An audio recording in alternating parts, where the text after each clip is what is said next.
The views and opinions expressed in this podcast by the host or the guest do not necessarily reflect the views of Paranormal Buzz Radio or its sponsors. Use of any material produced by Paranormal Buzz Radio without express written consent is strictly prohibited. For information on everything Paranormal Buzz Radio has to offer, visit our website, paranormalbuzzradio.com. Like us on Facebook, follow us on Twitter and Instagram. Listener discretion is advised. I think I've always believed in the paranormal, but the deeper I get in this field, the more questions I uncover.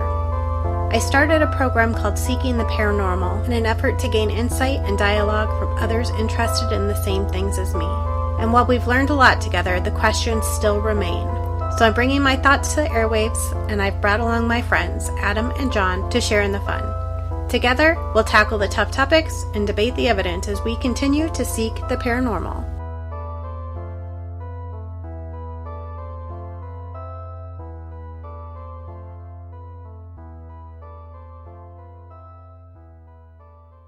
Welcome back, my friends. Tonight we are going to talk about locations. And I will... What? We've still got friends. I know, right? Okay, for our listener, it's still hanging out with us. Thanks, Mom. Just waiting to see what we're going to say next. I'm just kidding. I don't even think my mom listens to this. I told her about it, though. I still don't think she is, but... My mom said she was going to listen to it, but I know she can't stay up till 9 o'clock at night, so... Well, we are pre-recorded, so she can listen to us anytime she wants She to. still won't. My mom said she was going to listen to us while she was cleaning, and I highly doubt that happened, but I still like her. Tonight we're talking about locations that are haunted, or say they're haunted, or where people are spending money, so forth. This past Friday, I just wanted to share kind of a fun experience. I like to find random places to investigate, and even more than that, I love to find random cemeteries. And so my parents are currently moving, and I have a new way to come home from their house now. And the first time I drove that route, I was by myself and saw a sign for a cemetery and got excited, so I followed it down a dirt road. Found this cemetery. It's called National Cemetery. It's in the middle of nothing. The reason I thought it was really cool was when you pull up, there are pine trees that line the road, and it's beautiful, but you can hear cows really loud just on the other side of the fence, but you can't see them. So I was like, well, this is creepy. But I checked it out, and then I brought Adam there last Friday, and we did just a really short, hour-long impromptu investigation there. But one thing that happened that I thought was kind of cool, as I was kind of reviewing stuff today, my Ovilus only said a few things, and most of it I don't think really accounted for much, but at one point it said Mammy, M-A-M-M-I-E. Never seen that before.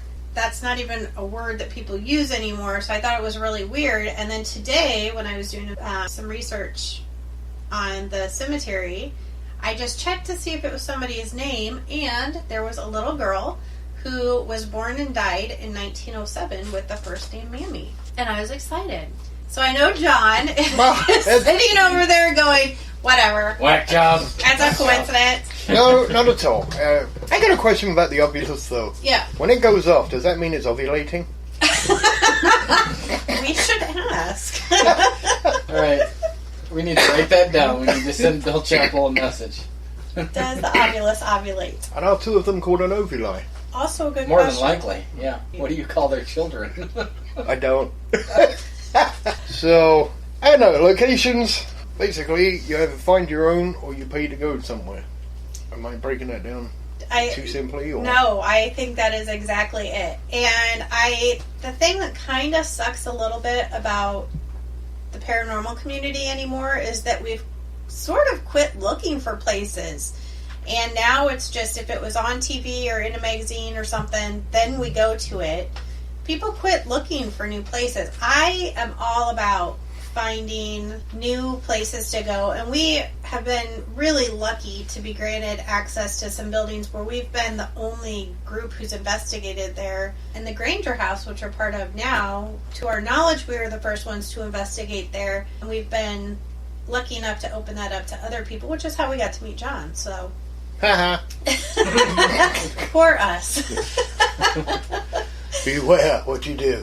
So, I mean, here's the thing. The new places that get found, For example, I'm looking forward to when the Ghost Hunters comes out to see where they go. Mm-hmm. Are they going to go to new places, or are they going to start? Their preview kind of makes it sound like they might be going back to residential a little bit, though. Okay. Which is fine, but I guess my thinking on that is, so if you get a TV show that goes to a place and says, is it haunted, we'll pay money to come in and look at it, most people are going to go, yeah, sure, come on in. And if we go as paranormal investigators and say, we'd like to do an investigation of your museum or house, no, who are you? Right. That's a big deal. So, once they do it once and they get people in, they see they make money, maybe, that helps. But I find it hard to even broach the subject on a lot of places. For example, the Amanas. I'd love to go on some of those places in the Amana colonies here in Iowa. But, how do you broach the subject? And then you've got all of this, the baggage that hangs on to that. So one idea I do have, and I'm sharing this, but there's a book that I saw at Half Price Books, which is my favorite store on earth. And it's The Ghosts of the Amana Colonies. So it's just a book somebody wrote on ghost stories originating from the Amana Colonies. What I think would be fun is to take that book and go to those locations and say, hey, I want to see if this is true. And we're sitting here in my office now, and I've got several books, and I know that up there's probably 2 or 3 that are road guides to haunted Iowa. And I would like to do the same thing with that. Here's a book that says that your place is haunted. Is it? In Dubuque, the Matthias Ham House is one that's on everybody's list. They don't let people in. Bruce Moore here in Cedar Rapids, another one that's on everybody's list.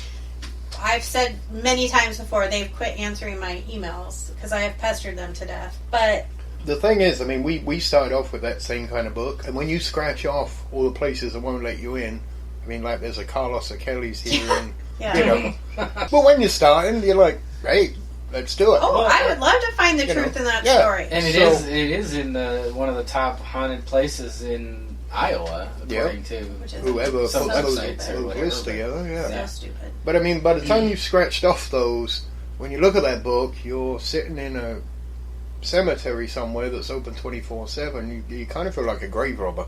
You're like you're in National Cemetery in the middle of a field. Like, I go paranormal. Monster. So and it's kind of sad, but I can see it both ways. If you've got, you guys know, if you're running a museum and the stuff in there is, if not priceless, it's priceless to the museum because the history belongs to the museum. And you get a bunch of Egypts coming in, running around, doing a Zach Baggins on you. Do you really want to do that? Right. And I agree. And that was definitely a thought when it comes to the Granger House. That because unfortunately that's where all of this ties together, where TV has kind of ruined it for real paranormal investigators, because unfortunately a lot of these people watch TV and they think, oh, so you're going to be ripping your shirt off partway through the night, threatening to have somebody throw you down the steps. No. And unfortunately, true investigators are just not like that. And no. The history to most paranormal investigators is just as important as the ghost history, because it's, number one, interesting, number two, tells the true story of what's probably going on in that location, whatever that location might be. So. Plus, it's relevant to anything you find paranormal in there. Hopefully, the history is going to be relevant to that, whether you study the history before you go in or after you come out. And when we started the paranormal, letting groups come into the Granger House, we started doing what the Squirrel Cage Jail does, where we had a volunteer, usually Adam or I, stay in the office to kind of monitor the situation while these groups were investigating for however many hours. The truth of the matter is, though, most of the people in this field that we've encountered thus far are a lot more respectable to history and artifacts and so forth than what TV would have you believe. And I can say we've not had any problems with anybody ruining anything, not following the rules.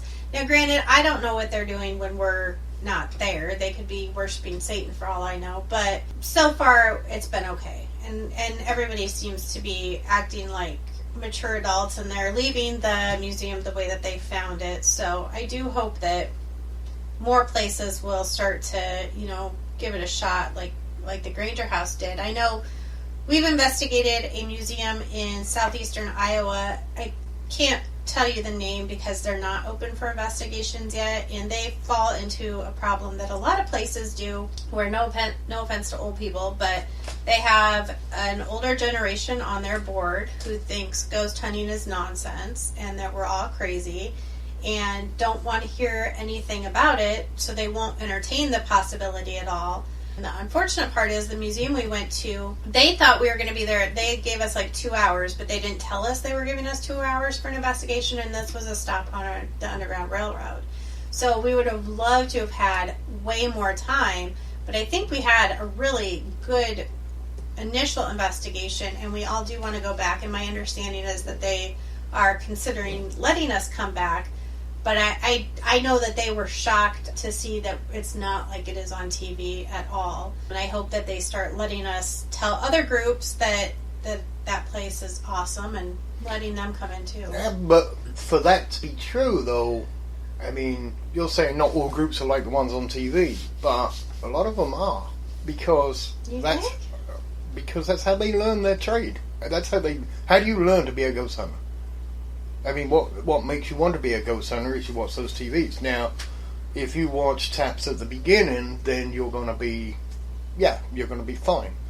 Now, if you have a younger generation that learn it by watching Demon Idiot running around or whatever, but then that's how they're going to learn their trade. And I think most of his followers probably aren't as interested in the museums.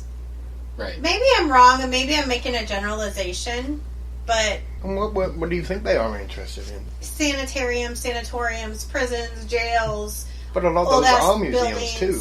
Well, and that's true. I just... I guess that's my fear, in that if...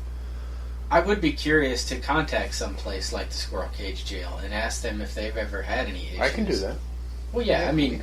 We can do that. I have Kat's card right in front of me. I'd just be curious if they've ever had, given they are a jail that, does let paranormal groups in, if they've ever had any problems with anyone acting like Zach Baggins.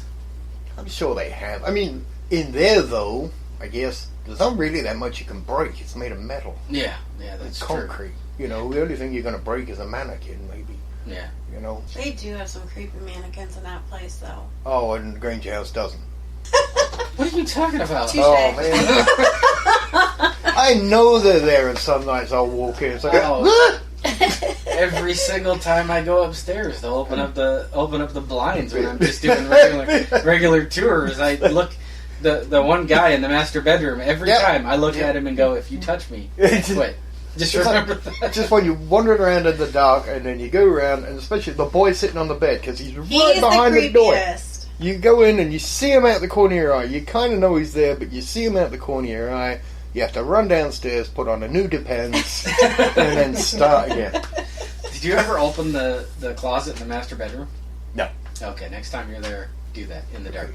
Have Nico do it, actually. Yeah, that would probably be funny. Yeah. See, but that's the point. We don't do things like that because it's respect. Yeah. Yes. I've had Aaron and Nick from Ghost Crier have probably the best story about doing that. Oh, it's fantastic. And Nick is he's very tall. He's a pretty big dude, and supposedly he screamed like a little girl, which is hilarious. I remember when we were going around for and in the principal's office there's a closet. Well, it's not a closet; it's like a small room off of the principal's office. But there's a pretty big step down. Yes. And I remember Eric opening the door and having to force the door open, and it was total pitch black. He was just looking through the infrared camera, which he had pointing at mid height, so he couldn't see the step.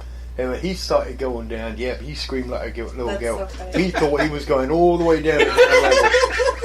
It was. Oh, that'd be great. I could tell you when we were at Waverly Hills, Ernie had no more than gotten done telling us about, who was it, Britt, when Taps were there, who missed this kind of hump by the doorway and face planted and cut his face open. Not probably 10 minutes later, I'm walking down the hallway and somebody behind me goes, "Do you remember where that hump is?" And I about did the same thing Britt did. And I yelled.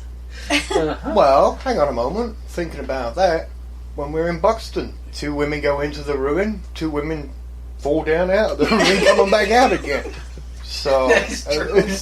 Poor Leslie. Oh, we did. Yes. Leslie took the hit harder than I did, but I did trip over the exact same rock she did, and So I noted that down in my journal as an anomaly. It's like, what are the chances of them both falling over on the way out, not on the way in? I think they were tripped by it. So thank God Chad got Leslie on video and not me. It felt like it took Leslie forever to fall, though. It was like She was 3 minutes. Teetering on the edge of yes. It was definitely. I mean, I can picture this in my head. It took like 8 minutes for her to finally hit the ground. I hope Leslie's listening tonight. But I mean, Buxton's a good example of, locations that you find, and it's run by a historical society. Mm-hmm. They let us go. It's a field. You couldn't really break anything out of there. I mean, you could set fire to the field if you were stupid, but Right. Complete asshole. But I mean, you can find these places. I guess the next question is the ones that charge, and I'm going to be upfront about this. I don't mind paying. In fact, I enjoy paying because it will support something, or it's a place. It lets me go to a place. Mm-hmm. But some of the places that charge, I have questions. It's like, why is it $500? Yeah.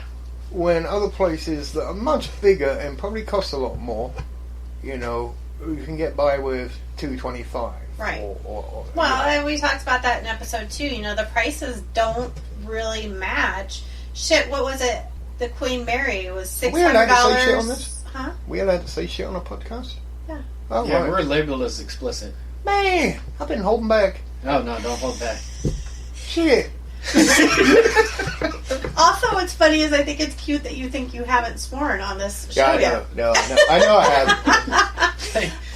Don't Actually, worry. I was just underlining the point that you'd sworn. So yes. didn't Don't go don't there. don't worry. The FCC violations are on my desk. I'll give it to you later. I can't spell FCC, so. The Queen Mary is like $600 for like 2 hours, and they tell you where you can and cannot go. That to me is a huge ripoff when you can do $80 for a 4-hour investigation. And granted, you've got to go with other people, but when we went, there were only 2 other people, so there were 4 of us total. And we got to go to all of the quote-unquote hot spots. But then you look at Edinburgh, which has become nationally recognized as a haunted location, and what's their cost? It's $225? yeah, $225. That's Which crazy. annoys me that they're that well known because I can't get a place in there anymore. Serious to God. Yeah. It is the smartest decision financially that she has ever made, What a- but I want back in. Well, and here's the thing. We did a day walk there once because I want to know, are places as active during the day? It's a basic question. the Goes Granger roam House around. definitely is. Yeah. So now I called her up and said, all right, because we work and the weekends are done, how about if we, can we do it from 8 in the morning till 4 in the afternoon? Mm-hmm. And that stumped her because she's like, well, we don't do day tours. I'm like, why not? I mean, really? Because she still charged us the same amount, which I was like, come on, you could have given us a bit of a rebate Right. there. But I guess it's because volunteers have to go and still open it up, and then, well, they don't close it down. We leave the keys there and shut the door. Mm-hmm. So, but I mean, But why don't they? I mean, a lot of these places again this fall, I'm sure there's enough paranormal groups, especially if they've been there. I mean, we've been there 4 times at night now. You know, I wouldn't mind going there during the day on a Saturday. Yeah, absolutely. You know, or a Sunday, because then I don't got to worry about getting up and going to work, and I can get my data, and you know, and then also you can get enough data points where you can figure out. You know, we've done it once. To me, that's not a very large amount of data points to go from. So, you know, we've got it during the night quite a few times. I'd like to get it during the day quite a few times. That way, at least you can measure it. Well, and if you're not doing daytime, are we really looking at the whole picture? No, I mean you gotta do day. I think. Mm-hmm. You know, but if you do it at night, you get the atmosphere. It's great. Yeah. Ooh, you know. Well, you can see your equipment. But if you're actually gonna investigate, you got to try and find out does it happen during the day too. Mm-hmm. You know, and the same as during the winter versus during the summer, because there's that energy theory. So you know, actually, they're open 31st of December. It's free at Edinburgh, and I've tried to talk the guys in going, come on, let's do it, because it's a meaningful day. I know we've done everything off. Yeah, I know parts of you are going to. We've done it in when did we do it? We did it in December, and it was like minus something horrible. Hell, fucking no. Well, I got the back house out back, so we'd go in until we can move anymore, and then we'd run back out to the back. I am way too much of a princess for that shit. We went on Kobe's birthday, November 11th, one year, and it was so cold. Now, we investigated until really early in the morning. We stayed out there a long time, but that poor child, he's my stepson, and was so cuddled up to his stepmama, ended up falling asleep on one of the beds, but we froze. Yeah. We were probably there till, what, 3? I'd say, give or take. Yeah. I like roughing it, though. That's one of the reasons I go. I'll be honest with you. Not this one. I'm too old to be in the army, but I still have the army thing in my head. We used to sleep in ditches and get rained on. And I'll tell you what, if you want to book the 31st, I'll go with you. All right. Because she'll be asleep by 9 o'clock anyway. Well, that's why I said to people, I was like, honestly, the last New Year's, I've been in bed by 8, 9 o'clock. I'm getting too old for this rubbish. You know, I said, what did you do New Year's Eve? Well, I was asleep, so I was like, you know. Plus, here's the other thing that last time we were there with a lot of activity, I can't remember what the occasion was, but we were hearing like music and people talking as if there was a party going on. So, once again, if you're going to do the investigation, like, okay, meaningful dates where things did happen in a place, you know, maybe we should investigate that too. Now, December 31st, when I thought about it, I'm like, ooh, I'm sure there were things going on there on December 31st, so maybe we should follow that up with a meaningful date. So, it's cold, nothing's going to happen, but there's a meaningful date, so maybe something will happen. You know, gives you lots of points on it. Well, I will be excited to hear how that investigation goes. I say we do it. All right. It might just be the two of us, but that's fine. Because I'll be honest, if it really is that cold, I'm usually in there for 20 minutes or so. I'm going to get a coffee, I'm getting cold, and then back out again. Yeah. But, you know, it's still a fun thing to do. Sure. Because your equipment's there. Right. Why not? So here's a good question for you. Is it wrong for a building to charge people for an investigation if they know they're not haunted? Sorry? What was the question again? Come on, that's a no-brainer question. Is it though? Because shouldn't everybody get to? I mean, for example, Velisca says they are haunted. All you can say, and actually, and I'm not going to bring it up right now, but all you can say is, I mean, on a lot of places, one place I went to, it said you're not allowed to say it's not haunted. Because, and they're kind of right, you're not allowed to say it's not haunted because you can't prove a negative. So, all you can do is say, I found no evidence of haunting at the end of it. Now, I guess maybe, if I was going to argue in your corner, I'd say, look, here it is. My corner, me. Well, I mean, is it, because I said that's, well, they shouldn't charge if they know it's not haunted, and you said, well, maybe they should, to let people in.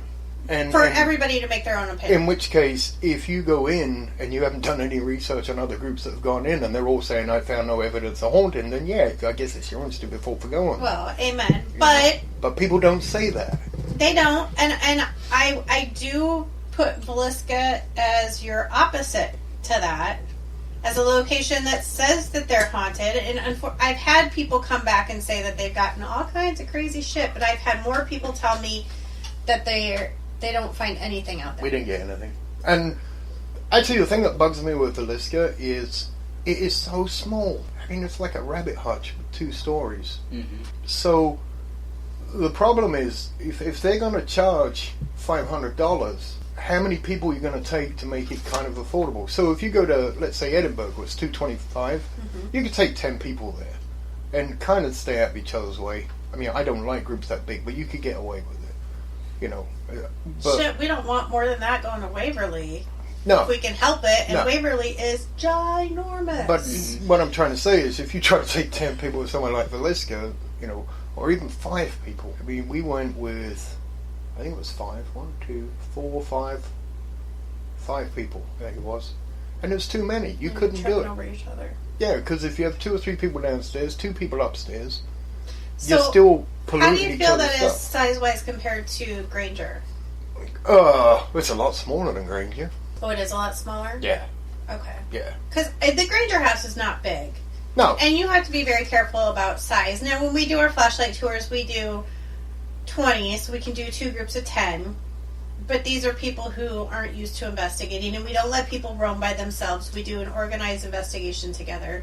that's a get your feet wet thing. Right. You know, that's not, and I don't mean demean it, that's not a real investigation where you're worried about polluting each other's EVPs or anything. Correct. You know, so, I mean, that's just, okay, here's the SLR cameras, and here's the meters, and then see what goes off. I mean, other people shouldn't influence that. Right. So, that to me, I like to keep groups to 4, maybe 5 or 6, but depending on where you're at, and depending on who the people are. If people have good discipline, you can get away with more. Right. Yes, I would agree. absolutely. Yeah, we've got a rule that I've seen broken by about nearly everybody else, including people. Don't whisper. Oh my God. Because I know. there's no point in whispering. No. But I've seen it done so many times. What was that?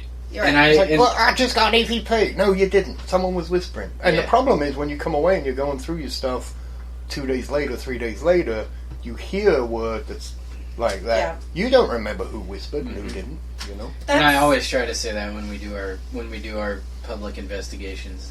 If you have something to say to your neighbor or whatever, Or yourself. I text myself a lot. you do.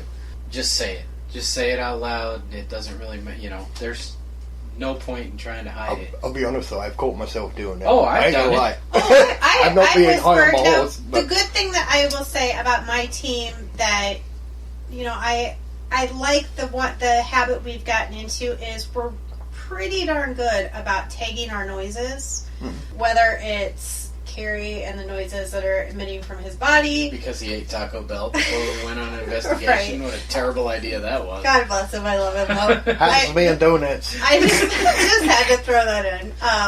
But whether it's somebody's stomach or somebody's shoe or a car driving by or Or a I cough or a yawn. sneezed, anything Or like me that. snoring, Correct. which has happened times. We're pretty good about tagging stuff, so that's a good habit that we've gotten into, and I'm pretty proud of us. So Yeah, and I mean that's all. A lot of times, that was me. yeah. God damn it, because that was interesting. Why did you- Right? Exactly. And it is crazy how loud somebody's stomach growl can be in a dead quiet room. Oh, And then if nobody says anything and you hear it on recording, it sounds like a fucking demon. It's a demon. it is. Maybe that's Zach's problem. Maybe he just eats Right. the wrong. Maybe he just eats donuts or something. That's what happens to me. I eat donuts. That's my ghost hunting food. But about 2 in Well, the if it morning. makes your stomach I know. funny noises, why do you do it? Because honestly, it stops being hungry and it doesn't make you want to poo. Okay. It's like army food. It's got that thing in I'd there where say you don't need that's to poo. probably fair, though. Yeah. Okay. All right. You could go 3 days on donuts without pooing once. Great. God, the things you learn on Seeking the Paranormal. Absolutely. Army food's designed that way too. It is. That's awful. No, it's not. It's very good when you're in the field.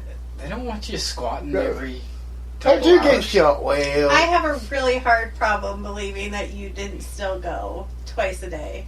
No, I didn't. once every 3 days, I think, was average for me in the field because of the food. Yep. Again, things you learn on Speaking of Paranormal. Anybody can chime in and write comments No, about. please comment. Please comment. 'Cause Well, we'd be happy to know how many times you poo on a ghost hunt. It's all data.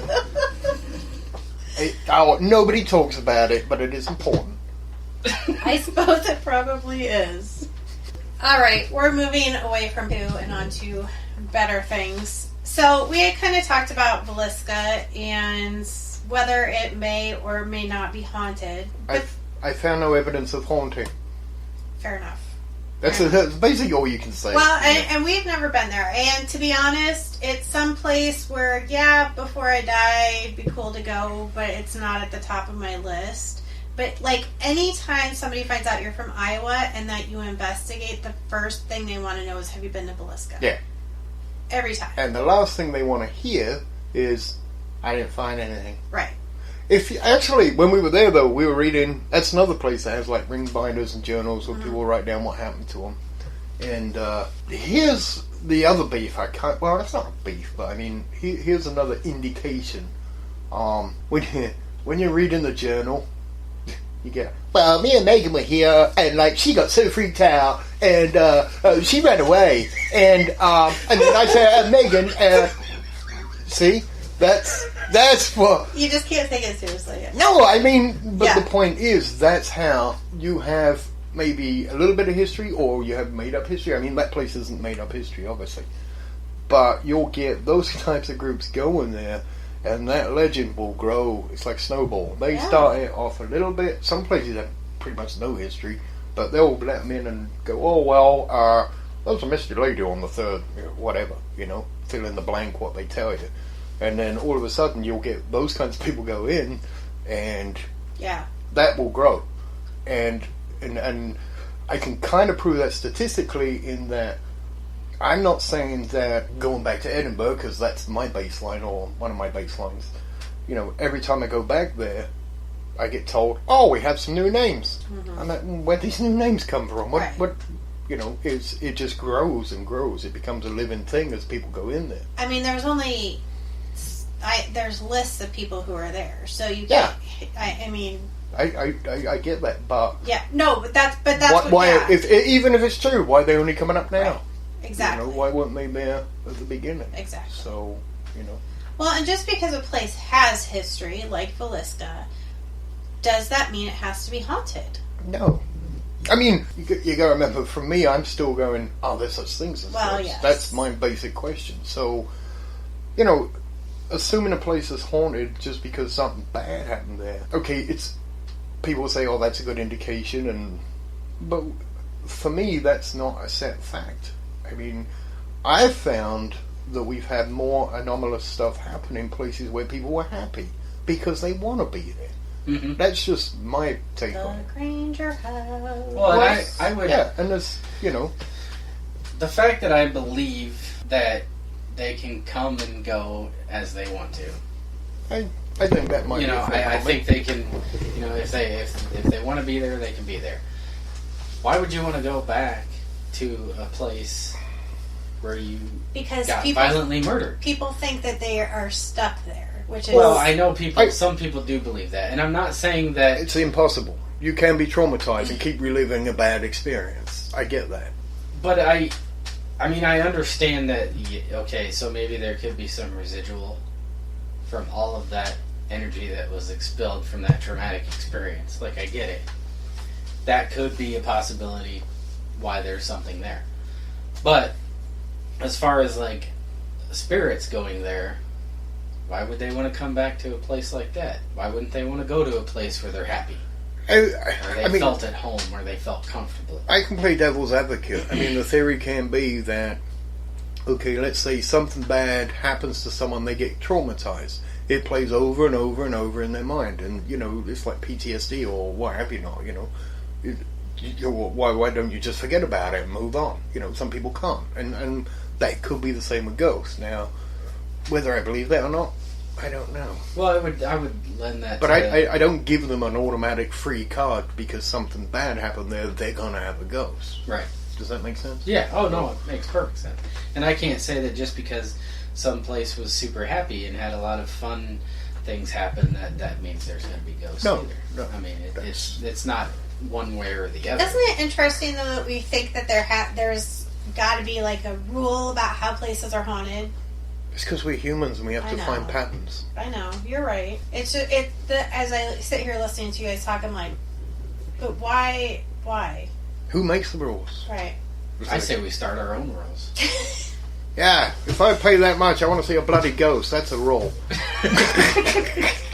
Anything over $450, Yeah. I better see. Anything it. over 300, I'm poor. Well, and here's my other thing. So, like, the only way that I can afford to go to Villisca is basically in one of these, like, public investigations. And there's no way in hell I want to investigate a place that's small with a group of people. And I'm not even sure how these groups are doing group investigations, public investigations. I've never been on one because, I don't know, maybe I'm a control freak or something, but to me, when I look, book up now. Like they had them at, once again, Edinburgh. You guys got to go there, boys. You're not going to understand half this Right. podcast. But anyway, you sign up and it's like, how many spaces are available? It's like 50 something. Yeah. Mm-hmm. And then I'm like, well, how much? That's the only way I can get in on a weekend. How much are the tickets? Oh, they're like nearly $100. I'm like, whoa, wait a minute. Right. It's $225 for the whole place. Well, and I can speak for Villisca just because I have talked to them about doing a public event there. And if I remember correctly, you split the door a certain way.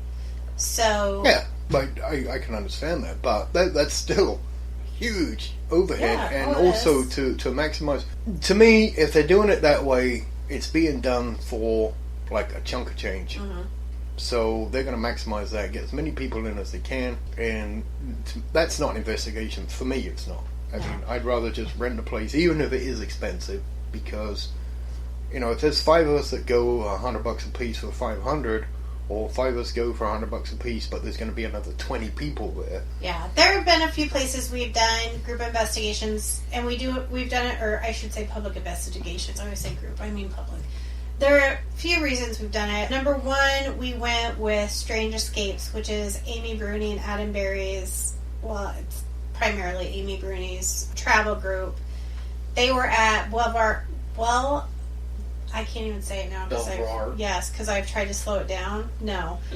They Say were that at... No. You got lucky one time, then you can't do it again. Winery. Is it Independence? Or Yes. Liberty? I always get confused. No, it's in Independence, Missouri. Beautiful estate. There's only one building that is really in use anymore, and it is gorgeous inside.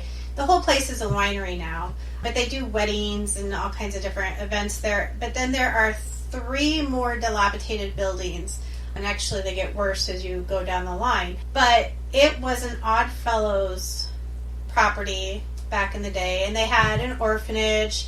They had old folks home, they had a hospital, and I'm missing something else.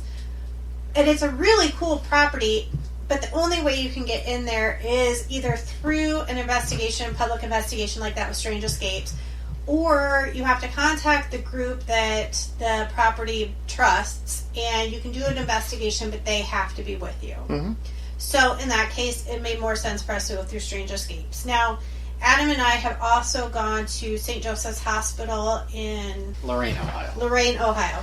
Because there was no way I was going to talk my entire group into going to a hospital that far away that none of us had ever heard of before.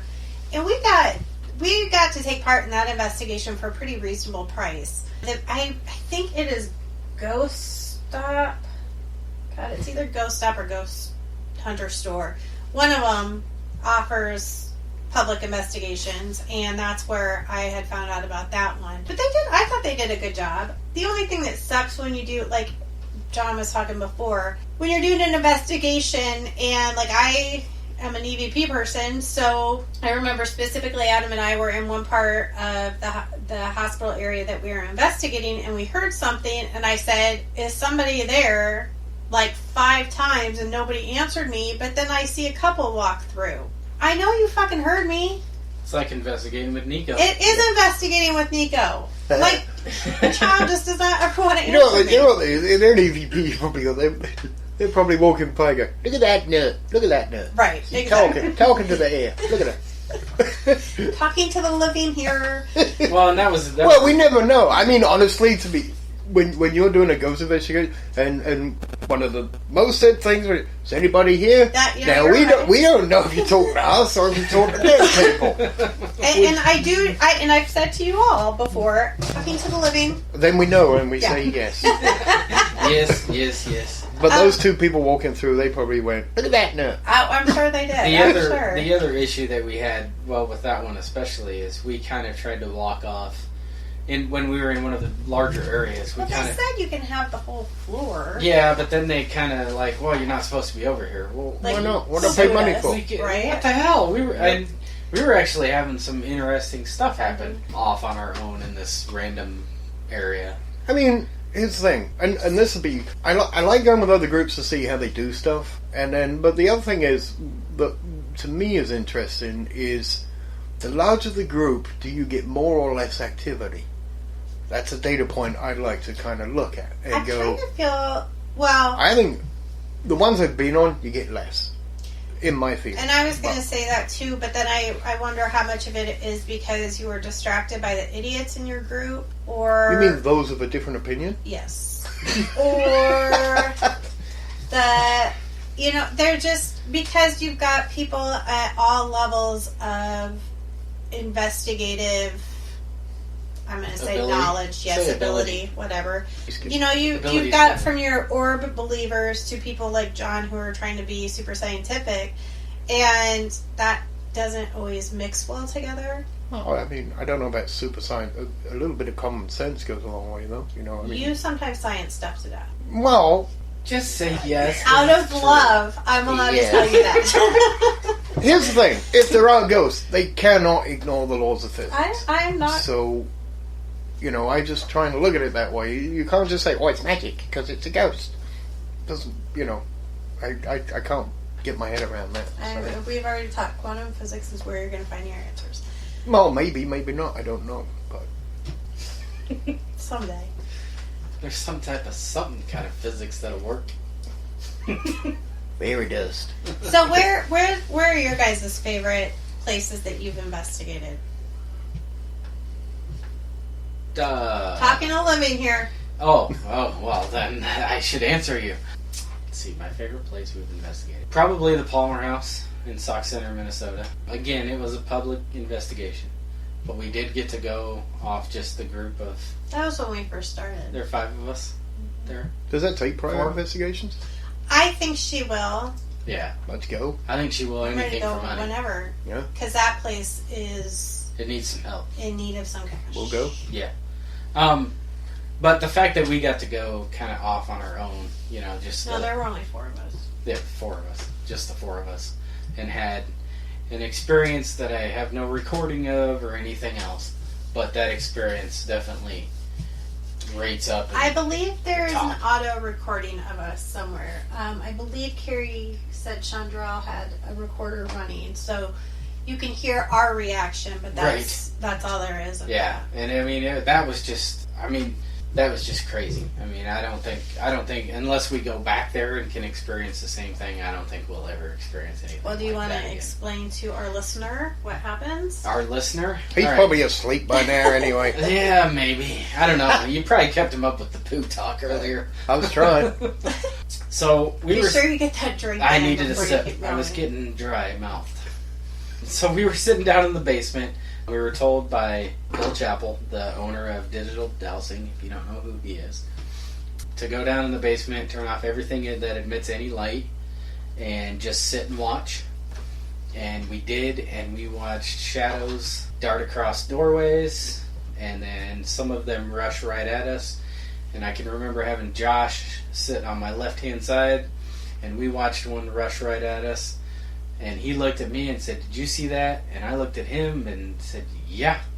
And then it was gone. It disappeared. And I can remember Sarah looking at me saying, "I'm about to piss my pants." Because she said, it's right here. You know, I don't think that was a direct quote. I think it was. It was, I am trying real hard not to freak out right now. I think you said piss your pants. Let's compromise, she said. I may urinate soon. So, yeah, that definitely is probably the tops on my list of places that we've investigated thus far. John? Me? Well, I keep talking about it. I mean, of the places I've been so far, there's two. Because they're two totally different experiences. Edinburgh's what got me here. That's the first one where... And you're right, I science stuff to death. It's very rarely that I'll get a jolt. Because even if something pretty overt happens, a lot of time I'll sit there and go... Through my mind is all the things it could be. Mm-hmm. You know, instead of going straight to ghosts like a lot of people do. But Edinburgh was the one that got me into this. I went there with a friend of mine, Jeff, who's in our group. And I thought we were just going to, you know, have a fun night out, camp out. And I think I've explained this before, but me and someone else who definitely doesn't believe were on the stairs and we heard kids' voices, followed by this really... It wasn't e-voice, like, you know when a kid's doing something wrong and then just giggles about it? Yeah, we got that and we were like, let's vacate the premises for now. And that's what got me into it. And I've had... You know, my strongest experiences have always been at Edinburgh for example, the Ghost Feeder when it went absolutely berserk. I cannot make that do that. And we were just on... We thought it was the batteries are dying, and they were fresh batteries at 8 o'clock in that instance, and this was about midnight or whenever. So they'd been on for 4 hours when it went berserk. We were just on an investigation. They were on... They've never done it since, and we were on one... They'd run from 8 at night till 6 in the morning, and they weren't making a peep about it. So, you know, things like that, they really... So that's Edinburgh. And then the other one, actually, is Granger House, just because it's friendly environment. I get to do experiments, you know, and there's no running around and freezing your nuts off, or... you know, it's just you sit down, and we've had some I'd like to think we've had some interaction there. You know, 2 experiments we've done as we've tried to understand what the environment is and try and tailor the experiments to that environment. Mm-hmm. You know, we've had results where I'm like, you know, mathematically I shouldn't be getting this many answers, but I would say Edinburgh's definitely one of mine too, and it primarily because it's where we've been the most. I agree. Our experience at Sock Center was one that I am eager to do again, recreate, see if it happens, because it was just really intense. And same with the Queen Mary, and you know, I think I've talked about our experience there with basically listening to a woman being murdered. Yeah, that was nice. That's exactly what it sounded like. You can get that in Amsterdam, though. Probably. I think the place that I am most eager to continue investigating right now is Waverly Hills. We went, and unfortunately, for the first portion of the night, I fell into the trap that so many people do anymore, in that I was looking for that TV type experience, and when I didn't get it, I was kind of disappointed and not paying attention to how many small things were happening around us. When I put myself into check, I realized that we were really actually having a really good night, and so I'm eager to see what continues to happen there. We are hoping to go back in 2020, and I'm eager to see what's going to happen. Not that I don't love the Granger House. Obviously, the Granger House is, you know, first and foremost, it's kind of our little baby, I guess, at this point. It's like their family. It's weird.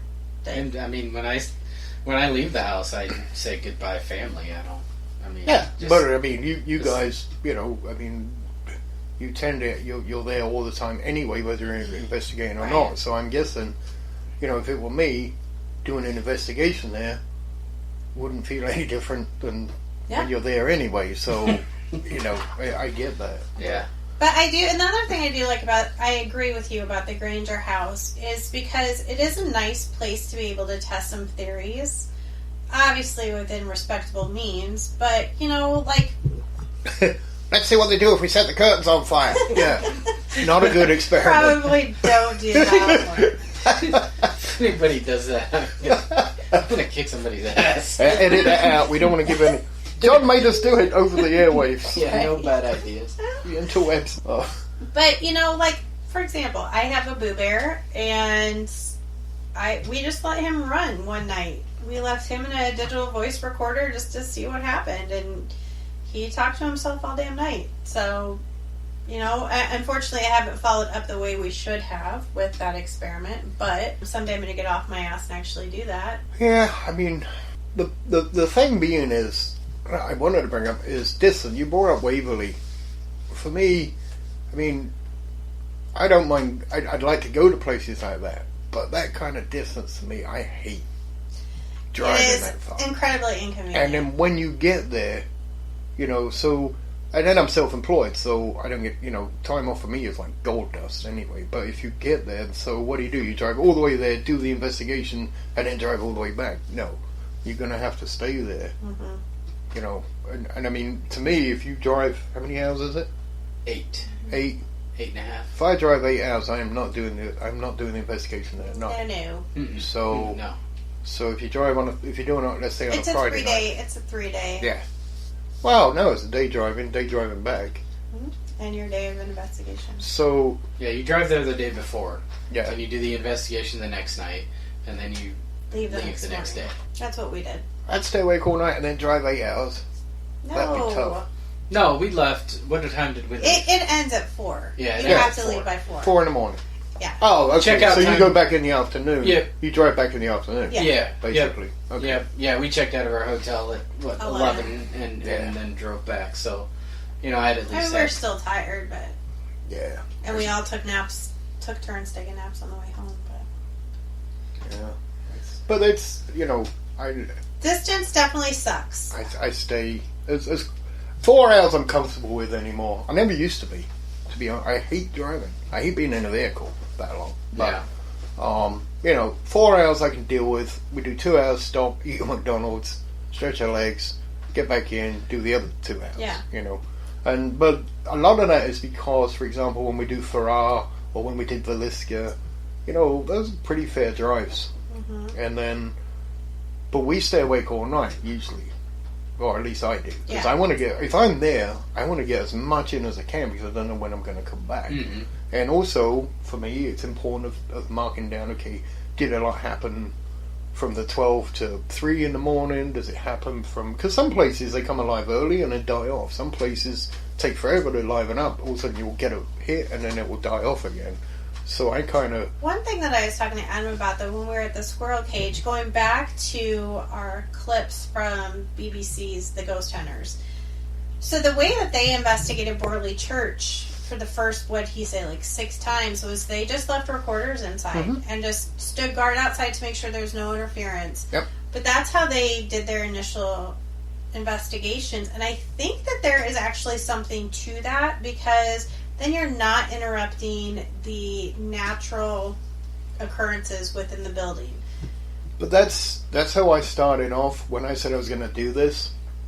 I mean, I'd watched that Borley Church stuff. I mean, I've watched lots of that before I even became, ghost hunter or paranormal, whatever you want to call it. And I have he was one of my, growing up, Harry Price is like, oh. Absolutely. So I know all about him, even whether I was, into the paranormal or not. So that was when I first started, that was my template of, you go in, you let the equipment do the work, you don't have to be there. But I've done a couple of experiments lately where I get more when there's interaction than when the place is empty. For example, the best EVPs I get, not all of them, but the best ones we get is when we're getting talked over during a conversation. Yeah. So, or where you get the ones where they're joining in your conversation. Yeah. And then, for example, the ghost feeder. I did that experiment at the squirrel cage where it was going off on the 4th floor, but then I noticed that it was going off a lot more when we were interacting and asking, can you set this off, and are you okay up there, and all this kind of thing. And it was a huge difference in the average time it was going off from when we just let it run and to when we were actually there talking. So, I believe, look, if I've had enough, I'm done. I'll leave my equipment there and see what it picks up. I mean, the equipment will do the work. But I'm starting to have reservations now of being totally hands-off and just letting the equipment do it. I think there's a happy medium in there somewhere, and I don't think I have found it yet. No, and there's another theory of, that we have that we're playing with of too much equipment. We used to, I think the first time we went to Grange as well, we cameraed the whole place up. We used to, get a DVR and cameras everywhere. Because we get so, like, when you, and even, I mean, I about said when you first get started, but I think even now, but you're, like, so scared of missing anything. Yeah. Like, I need to catch it all. Like, I used to have a month looking at everything. I bet I had 6 DVRs running throughout Edinburgh when we first got started. And let me tell you, 6 DVRs times 8 hours each, and it takes you about twice as long to listen to each hour. Holy F. There's still stuff from 2012 I have not listened to yet. Yep. And it's, I guess, the same as when we put the recording stuff out, we usually put out 4, so we're there for 8 hours. That's a lot. But I don't listen to all of them anymore. I listen to, ours and maybe a couple where we thought we heard something going on. But after that, the rest are just for support. So if we heard something, we go, okay, we know where that's at. Let's listen on that one and then try and triangulate where that noise is coming from. So if we hear a voice on one, are we going to hear on the other one? They're kind of like backups, if you see what I mean. I guess. Because I haven't got the hours. Well, and I don't think any of us do. Carrie Pulver. Yeah. Well, okay. Thank you, Carrie. Yeah. Not all of us are going to be that devoted to sitting down and listening to this stuff as much as other people will. You also can't concentrate that long. No. But on the other hand, I do kind of see where you're like, well, let me put out as much stuff as I can because I want to catch everything. Because, I mean, I do think about that when I'm using cameras, and I think, okay, I'm not using all of the cameras that I have, but I'm not because, I mean, am I just being too lazy? I mean, there is a part of me that thinks that sometimes, because I think, what if there is that one thing that was going to happen that was going to be like the definitive answer to some of our questions, and I didn't put out cameras, so I didn't catch it.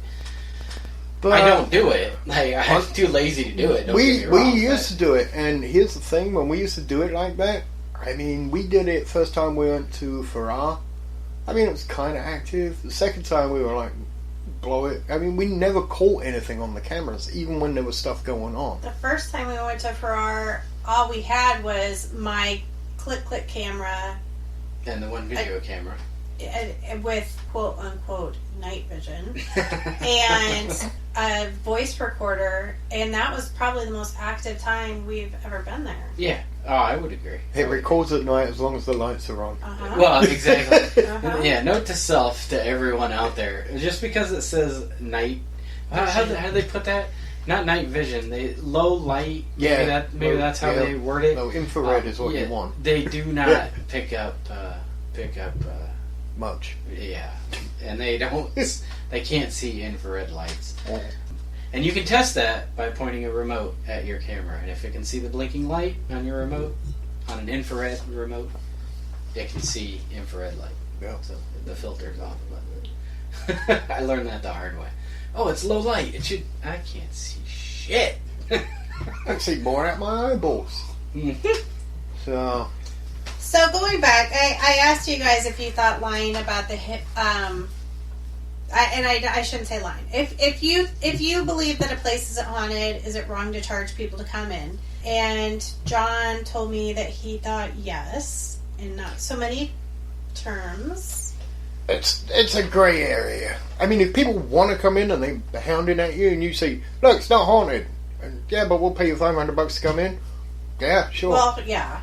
So I wanted to throw an example out of a place that I think is becoming more and more popular as a haunted location, and that is the Winchester House. So, you both were quiet.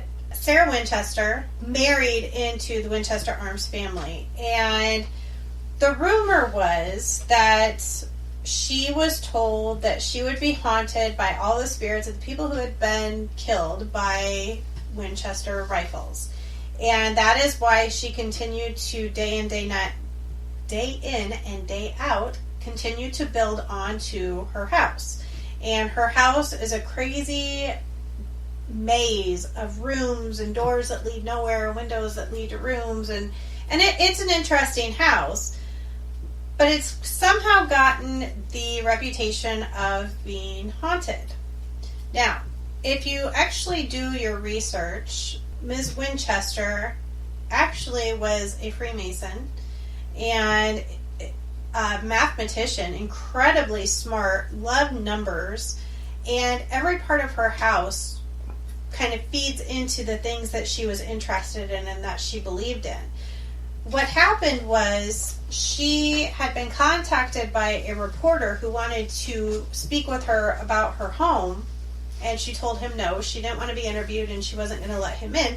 So he wrote a story about her having seances in the house. And in fact, there's a seance room in the house. And he made up all these stories about the ghosts and her seances and so forth. And all of that was complete fiction that he made up because she wouldn't speak to him. Now, today, the people who give the tours at the Winchester house, the information they're giving is largely based off of that article and the beliefs that have come out of it instead of the true facts of Ms. Winchester's life. So they are knowingly telling people that she held seances in that house when in fact she never did.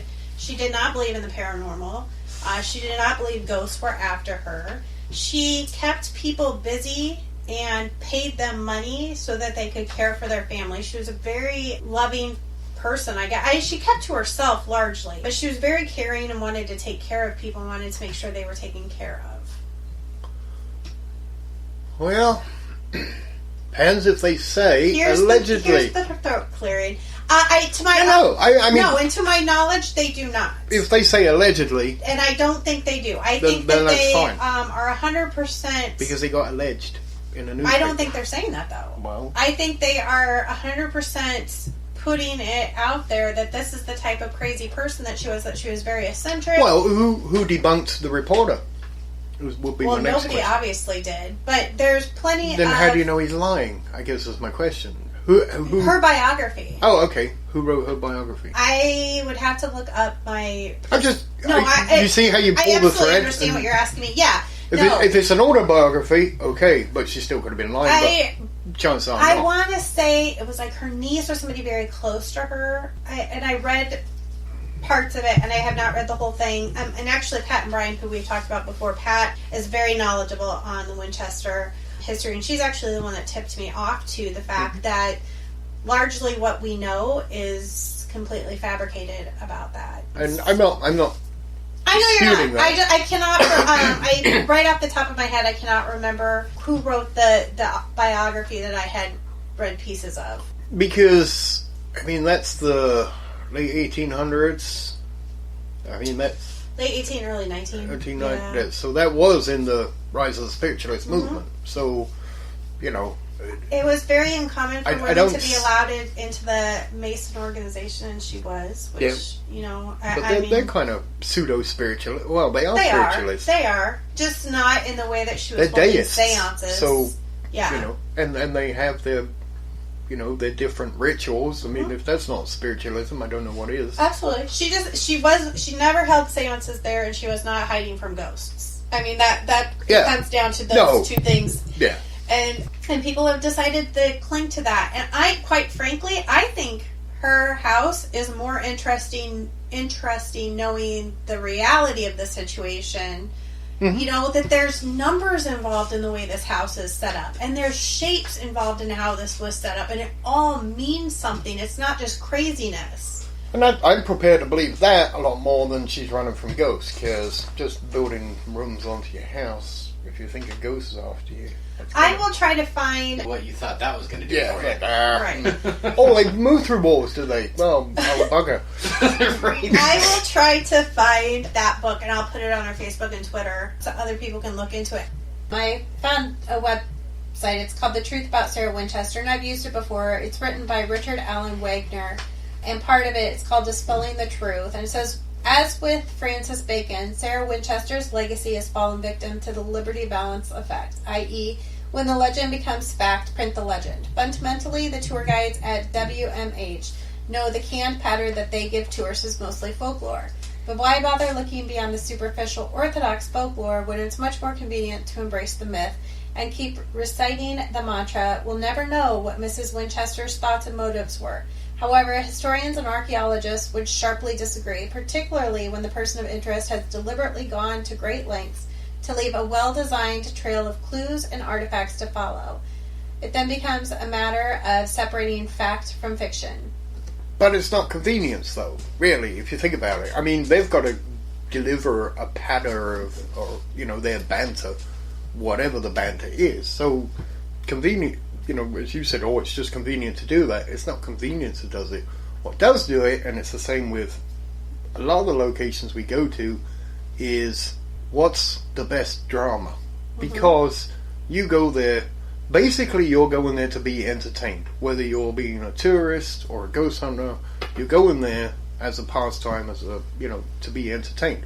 So to get the most people to come in and say that they had a good time and want to come back or tell their friends that it's great, if you just give a dry monologue of history that's... a lot of people are going to go, man, it's not very interesting. So she liked numbers and built weird rooms. But if you say there was ghosts and they were chasing around the house and she kept... Yeah. So, I'm not buying that it's convenient to say that, but they are running a business that, people pay to go see, and the sexier you can make that story, the more people you're going to get to come and We're going to start telling people that the Granger family was murdered in their beds, and that the axe marks are still on the ceiling above their heads. Ooh! Wait a minute, no, that's been done. Right. You gotta come up with something better. No, you gotta come up with something more modern. Something up to the modern times. Let's see, what's big in the news of them? Oh, they were all like mass shooters. Oh, okay. Something? Mass shootings. No, how about they owned a private island where they did a bunch of teenage sex acts? There we go. They were God, sex trafficking. Is that too soon? No, but you just put that out there, and now Dora's going to be mad at you. Dora is going to be mad at me, but I mean, maybe it was too soon. We're not really going to do it. We're just discussing the tactics of spin. This is a joke. Okay, so Winchester House is, unfortunately, though, not the only place that is doing this and fabricating truth. It's like the Villisca. When you look at the Villisca house, those photos they're not real photos. They're all reenactments that were done, later. Yeah. But nobody points out that they're reenactments. I mean, there was no photographs taken of the place during the murders. That's because the entire town traipsed through the house before anything happened, and the photographer was shit-faced. Yeah. Top man. Malvern Manor is one place that it may seem like a small thing, but it grates on me when people can't just tell the truth. And I encourage everybody to do their own research. Whether you do it before or after, do your own damn research. So if you watched the episode of Paranormal Lockdown with Nick Groff and Katrina, whatever her last name is, Josh Hurd, who I'm sure is a great guy, super nice. I've been in the same place as him. I've never personally interacted with him, but he seems to be very nice, very funny, a great guy to be around, and I have no doubt that he is. But he kind of perpetuates this story about Gracie and Inez. Now, the story with Gracie was that she was schizophrenic multiple personality. I find it hard to believe that anybody is schizophrenic multiple personality, and she definitely was not. If you look back at newspapers, so the people who owned Malvern Manor, and I apologize because I can't think of their names right off the top of my head, but it was a couple, and they purchased it in the 50s and ran it as a nursing home. At the end, they were using it as kind of a place for people to get off drugs and kind of rehab themselves. And they had it for, 40, 50 years. I don't know, forever though. And somebody asked her, that the husband passed away and the wife ran it as long as she could before she was just too old. And somebody asked her about Gracie and if Gracie existed and what her real ailments were. And she said that there's never been any patient that they've had in that building whose name was Gracie and fell under those conditions. So Gracie is 100% made up. There may have been somebody named Gracie. She certainly was not multiple personality and schizophrenic. And I reiterate, I doubt many people are. Inez is another story that they talk about. Inez was the little girl who hung herself in the closet with her jump rope because her parents were coming back to get her. That is a true story. Inez did exist, and she did exist in Malvern. She lived with her aunt and uncle, and her parents told her one day that they were coming to get her and they were going to take her home with them, and she went up to her bedroom and hung herself in the closet with a jump rope. That part is true. The part that's not true is that did not happen at Malvern Manor.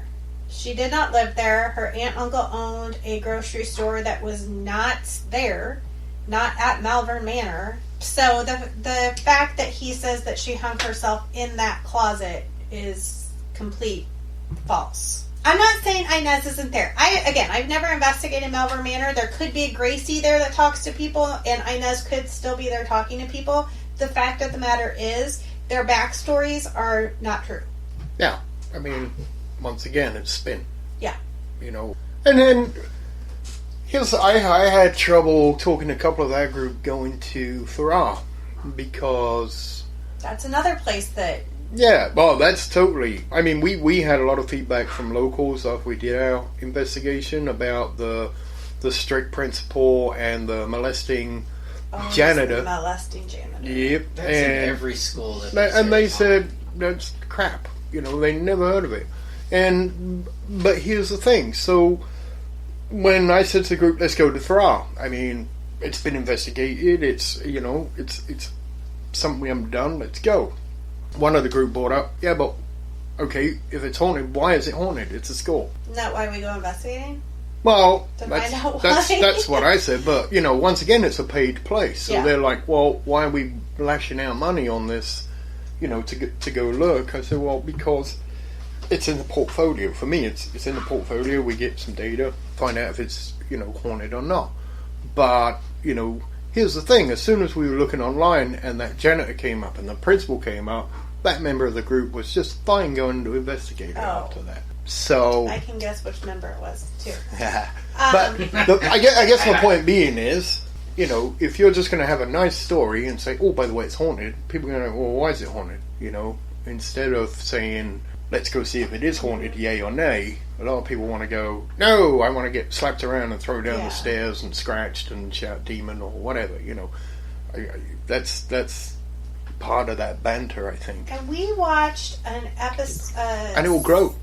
If they say that, enough groups that go there that are not objective, that will then play to that story. Yeah. Adam and I watched a show or a clip or whatever you call them on YouTube. God, I sound like a 90. Whatever they are on YouTube. On the interwebs. Yes. But there was a quote-unquote psychic out there with a group, and she's talking about kids being held in cages in the basement, and just the most nonsense I've ever heard come out of one mouth, I think. It was such nonsense. When, if you look back at newspapers, and people, we have so much access to archived newspapers now, you have literally no excuse.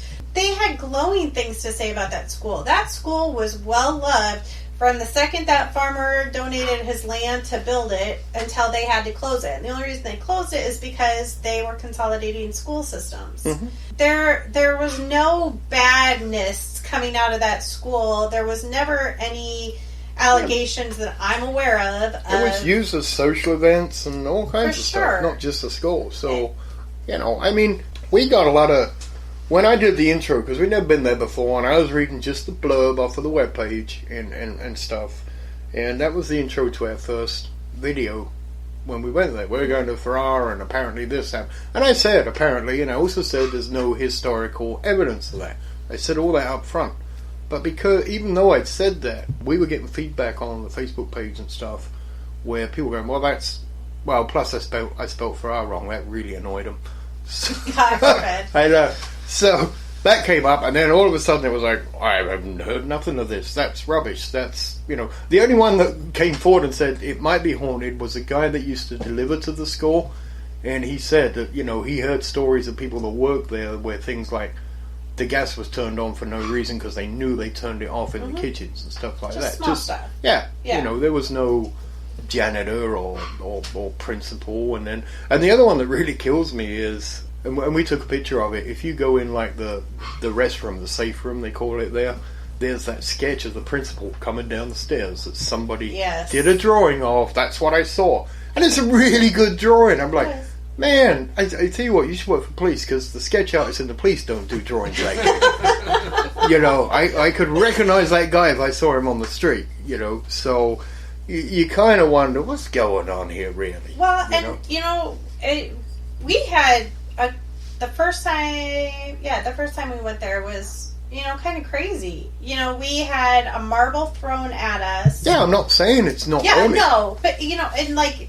so it's still looks like a school that's in use, you know, when you walk through. So the marble got thrown at us from literally nowhere and bounced and then just stopped in the middle of the landing, which marble on hard floor is not going to just do. We had a chess piece kind of pop up and a cigarette pop up out of nowhere. We got awesome EVP from there. Kids running, screaming, Yeah. chanting. Tons of EVP. We had disembodied, I can't even call them, we had disembodied footsteps like insane. We were in one of the classrooms, and this was not the first time, it was like one of our second or third time there. It sounded like somebody shuffling papers and then threw them everywhere, and we were standing near some papers, but certainly none of us did what we heard. And then we have a video that I'll put on our Facebook and Twitter too that we took, because I am still looking for somebody to give me a good explanation of what it is. Have you watched that video? Yeah, I've shown him. Yeah. So in the video, and this was when we first started, so it's with my click camera. I'm sitting in the middle of the classroom. We've got 2 meg lights up on a file cabinet, nobody near them. And they're going on and off, and we're just trying to kind of establish if this is communication or what's happening. And that's not as impressive as what appears to approach the light and kind of stay there and then backs off and comes back again. To us, it looks like a hand. I'm still waiting for somebody else to give me a better explanation of what it is. So if you got an explanation, I would love to hear it. Because if there's something, and it can't be the flare of the camera because it doesn't move. I can't hold a camera steady to save my life, but it doesn't move appropriately with that. So it's just, I'll put it up, watch it. You can give me your own opinion. Anyway, so Farrar is, yes, one of those places that has not always shared the truth. But it is haunted. And I guess the point I'm trying to make with that is, so let's say you get a bad background, just to bring the punters in. So, and you do get activity. Now, automatically, instead of doing a proper investigation, you automatically say, oh, that was the janitor, or oh, that was the principal. And you're fitting it to a history, which you do. I mean, you can't help but do that. But the trouble is the history's not right. Right. So now all of a sudden your whole investigation is just built on a swamp, because it doesn't stand up. How awful for the real janitor and principal. That's why I'm like, they must have had more than one. Well, yeah. You know, and which one was it? That's why I went digging. When did Farrar close as a school? Like 2000.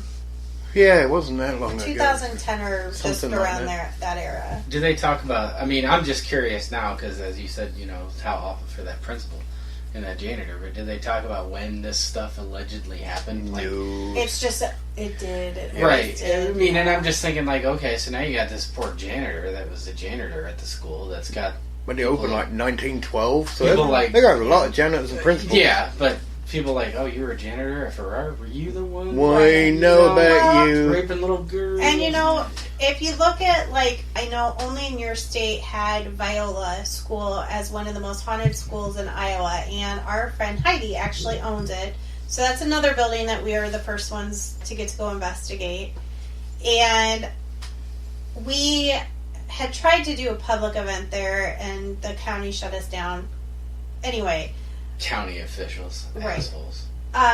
We had people reach out to us. Are you buttering the way for us to get into future ones now? Right, exactly.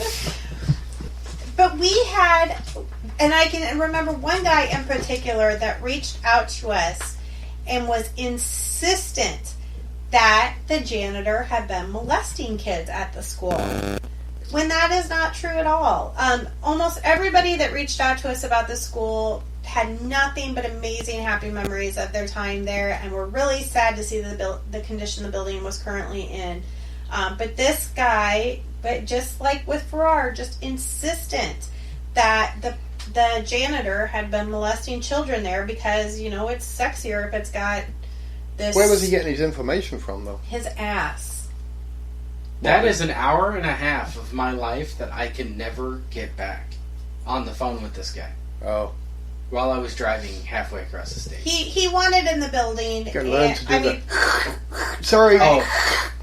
Well, it started, I mean, the conversation that I had with him started off in the right direction, in my opinion, because I didn't have the information that I was looking for. And he was talking about all of this stuff, like there was a janitor, and, you know, he was well liked by the kids, and all this stuff, and he was, of course, he was a little bit slow, and, you know, and I'm like, okay, and then he starts telling... The janitor, not the caller.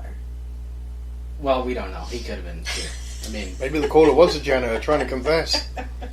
Well, no, because supposedly, and you can't find this anywhere, supposedly it's in a local paper somewhere, I don't know where, it's not, that this guy was convicted and went to jail and committed suicide, and I'm just like... Oh yeah, there's a whole story. Once it went there, I was like, okay. I'll follow it up. Thank you. Yeah, no truth. I think he just wanted in the building more than anything and wanted to create kind of a air of mystery to the whole place, but none of it, as far as I'm concerned, it's all false. Well, and some people, especially, okay, I'm going to make myself maybe unpopular, but especially in the ghost hunting community, some people are more emotional than not. Mm-hmm. So it's very easy. I mean, it's like, oh, and then they become emotional instead of becoming, you know, I'm not going to say, I don't mean skeptical. I'm trying to think of... rational? Yeah, there you go. Good word. So, you know, you'll get a lot of them come in and they'll just get an emotional reaction instead of a rational reaction. And things like that feed an emotional reaction. That's why people keep going to Villisca. Yeah, it's you know, they're like, ooh, you know, just sit and think about it. Why are you actually going there? And I mean, here's the thing: what would you do if the cops actually investigated emotionally instead of rationally? His eyes are too close together. I don't like him. Let's get him. Yeah, he did it. You know, I mean, kangaroo court time. You know, so if you're going to investigate, if you're going there for fun, that's fine. I'm not going to have a go at anybody. I mean, you go in there, you're having a good time. It's like, and then she ran out, and she was so scared. And then, you know, it's going like back to Megan again. Oh yeah, man, she has such an experience. So the thing is, it's, you know, if you're going to go there and have this visceral, emotional thing, that's fine. I have nothing against that. But don't, you know. But the sadder part of that is then, it adds to something that isn't true, and it's feeding off of something that isn't true, and it just gets bigger. If you go there and become, you know, if you're rational and say, okay, alright, maybe there was janitor, maybe there wasn't, but if something happens, I'm not going to shout, janitor, you know, I'm going to do my investigation. That's why I don't like getting too much history before I go in somewhere. I'd rather do it afterwards. I want to know, okay, why do you think the place is haunted? Because that's happened. Don't tell me who did it, you know. So people have seen this, that, or the other in these rooms. And, you know, where are the hot spots? That's all I need to know. It's kind of like a crime scene. Where's the body? Yeah. You know, and what are the wounds on it or whatever, you know. Right. That's and all I want to know. The murder weapon? Yeah, that's all I want to know before I do an investigation. But sometimes, you know, groups are all different. You know, and like I say, I had to dig, like Farrar had to dig because the group's like, well, why it's a school? Why would it be haunted? I think they're just after the money, which is a fair, you know, a comment from people. Well, and then you've got when you ask them for money. The other theory that you hear a lot is that there's a portal. Oh, come on. There's a portal there. I've heard people talk about Farrar and say there's a portal. You know, and I am not a big portal person, but that is about the only rational explanation. That's not because portal is not rational explanation. No, listen, but it's the only rational explanation I have for what we heard that night. But that's not rational. I know it's not. But what we were hearing was not rational either. No, I know. It was insane.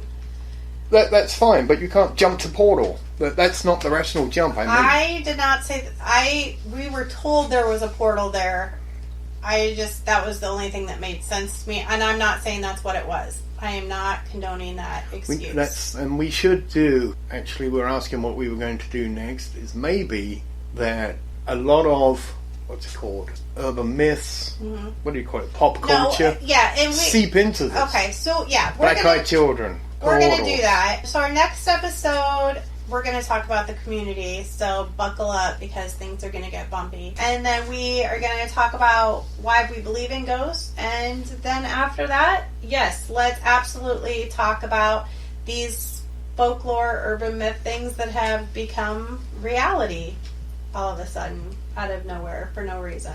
All right, so anyway, I'm looking for our picture. So this week, our picture of the week comes to us from WTF Investigations, which is John's group, and it is from... Was that the Farrar one? Farrar. Yeah, do you want to set it up while I continue to... Well, we were at Farrar, obviously. Otherwise, we couldn't take the picture at Farrar. You went to the portal. Hey, come on, I'm starting to be redundant now. Anyway, so we were pitch black, and... we were standing there. This is a little Ghost Pro cam that I had, and you can see I had a huge... I've got a infrared torch on my hat, and you can see kind of the nozzle of it. And we were hearing noises, so Jeff wandered off, because he's got really good hearing. And he's the one standing at the stairs, yeah, right? So he's the one standing at the stairs. And I was just clicking away happily, and we did not see this real time. I only saw this as I was going through the pictures. And the reason I've circled it, just because we go through peer stuff where we don't circle things originally, but then if enough people see it, I'll circle it just because. Well, it's really subtle. It is, and we did, which is kind of why I like it. Yeah, and I filtered it to black and white, so it's less subtle. But the shadows. So please debunk it. I've kind of tried to debunk it halfway. So if we look at the black and white one. The shadow doesn't follow any wall line. And we can see where the light source is coming from. So, it's like, what's making that shadow? And it's not, it looks like it's in the middle of the room. It's not against the wall. It's not a shadow on a wall. You can see the wall kind of through it. It definitely looks like it's levitating. Yeah. And, the pareidoia part of me saying that's pareidoia, that it looks like a woman in like a bustle or something. Oh yeah, I see. But if I take that away, it's still a shadow that I'm like, well, it's not funny. The only way I could try to debunk it was because those are metal lockers. If the light is hitting the metal lockers, reflecting behind Jeff, and he's, and that's, because obviously there's no other light source. But it's not. You're not in that's not the right line. Yeah, I think the only way that could happen. But that's not his pose. No. Well, no, and the only way that could happen would be if you were lower. Yeah, well, I mean, because it would have to reflect so up. You can see the circle. So if it's hitting, and you can see here, look, there's a highlighted line hitting here. So if that's coming up, which all right, but let's say it did bounce off, and okay, is that Jeff? But no, I don't think it is. Well, I don't see the light reflecting, changing directions like that. Well, it gets splayed off. They're just lockers. They're not. I know. They're not curved or I mean, no, but I mean that's the thing. So, I mean, we've had other people look at that, and they've seen a lot more in the photo, which I dismiss. Like, oh, there's someone at the top of the stairs. I think that really is pareidoia, but that I have never been able to explain. So please, someone, if you actually look at these photos. But so as the next level of stairs, you can see kind of the bottom and of the ceiling leading up the stairs. But towards the corner there, it's actually blocked out, I should say, by whatever that is. Yeah, and those are stairs going down to the right. So, on the left, Jeff's looking up where he heard the noise. Stairs going up to the right, stairs going down. And there is, see, where that shadow is to the right is the last classroom on the right there before the stairs. Now, that shadow, to me, looks like it's kind of in front of Jeff, or at least level with Jeff. But... And the door is closed? I can't remember if that was half open. I think it was half open. But there's no way that's a door. It's just not. What, the shadow? Yeah. No, to the right of the shadow is the doorway. You can see. Yeah. But no, I mean, I don't know what it is. I almost missed it in the infrared. I was just looking at it and going, what's that shadow? So, then when I did the grey filter, I was like, whoa, for it to show up on a grey filter like that as well, it's definitely there. So, anybody can tell me what it is. And once again, that was Farah. Might be the janitor wearing a dress. Maybe. Or the principal. That's transvestite principal. Yeah. I will tell you what, though, and maybe it's just the rumor around it, but that we always call it the naughty room up by the principal's office. Creeps me the fuck out. It does. You're right. It does. And you know what? And I hate that because and once again, we're going back to a false history. I don't know if it's because I've been told the principal was a bad guy, and my subconscious is going, "Oh, you're in a bad room now," and it feels bad, or if there really is something there that's making you feel bad. We did have a recorder in there turn itself off. Yeah. Which, I mean, who knows about that? I mean, we had a movement detector up there that shouts Chinese at you when it goes off, and it never went off. I was so wanted that to go off. That would have been classic. Well, it came from China, and it goes ding bong. I was like, oh, please go off at least once on this investigation.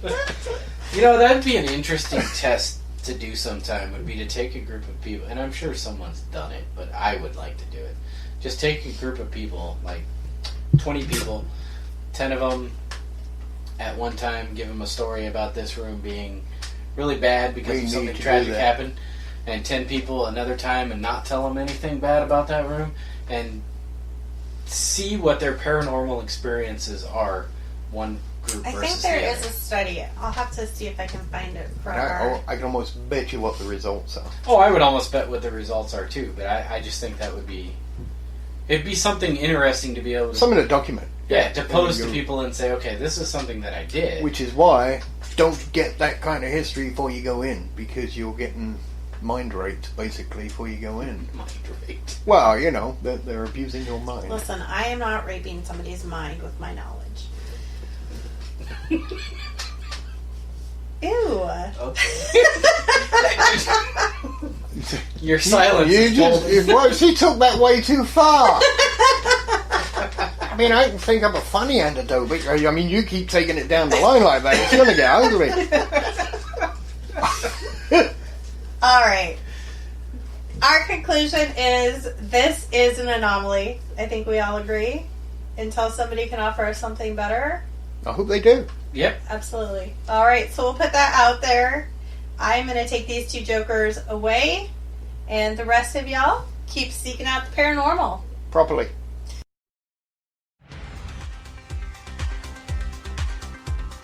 Thank you for listening, and for all things Paranormal Buzz Radio related, check out our website at paranormalbuzzradio.com. Like us on Facebook and follow us on Twitter and Instagram.